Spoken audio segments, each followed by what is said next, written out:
Downtown, if you are, watch where you park. We have uncovered Cleveland's most complained about parking meters. Investigator Sarah Buttison joins us now live to show us what streets have problem parking spots. And Sarah, how do you find out about this?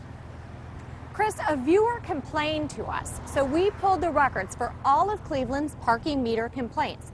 And what we found surprised us. Just 6 city streets seem to have a lot of parking meter problems. It's baseball season.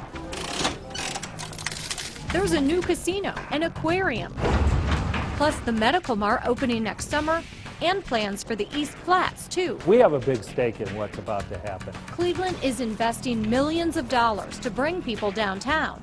Christine Crawford isn't interested. Now I'm afraid to come downtown. I might get a ticket. I don't trust the meters. She parked at this meter on East 12th in March and went to borrow books at the library. When I got back, I had a ticket on my car. The meter had expired. Even though Christine says she put in plenty of change.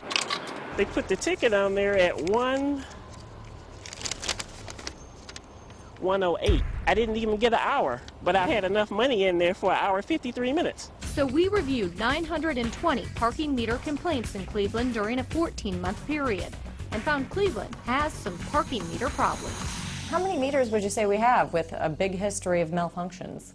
I would say a majority of the history reports that I look at for that specific violation are probably have some kind of problem with them. The meters with checkered paths are where people park the most. I would say probably generally your downtown area.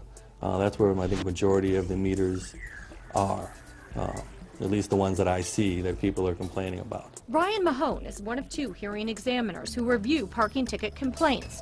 He and the city's other examiner are so convinced complainers are getting a raw deal, we found they dismissed 93% of those tickets. We also crunched the numbers to figure out the hot spots for downtown parking meter complaints. The 6 streets include Prospect Avenue, Huron Road, and Chester Avenue. On just this 2-block stretch of West 9th Street, 73 people complained about these meters during the time period we reviewed and got their tickets dismissed. The other 2 hot spots, St. Clair Avenue and West 6th Street. If you find those meters are problematic, would you replace them? If need be, yes. After we sent our research to city officials, Mayor Jackson's Chief of Staff, Ken Solomon, set up a meeting with the Clerk of Courts to go over parking meter complaints. Customer service is very important to Mayor Jackson. He wants to make sure that that first-time visitor has a good experience. And a parking misadventure can lead to a bad experience. It's a bad experience. Christine is still stunned by her meter mess. On the bottom it say "weak here." It don't seem like it. I mean, I know that's a cliche, a picture's worth 1,000 words, but a lot of times it is. And Brian, who has spent years reviewing complaints about the city's parking meters, says as Cleveland starts to add more reasons to drive downtown, drivers should add one more step after they drop in their change. So should we all be taking iPhone photos of our meters when we park? I would.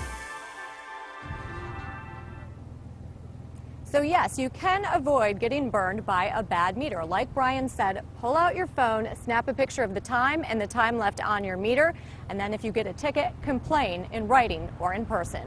On your side, I'm investigator Sarah Buttison, News Channel 5.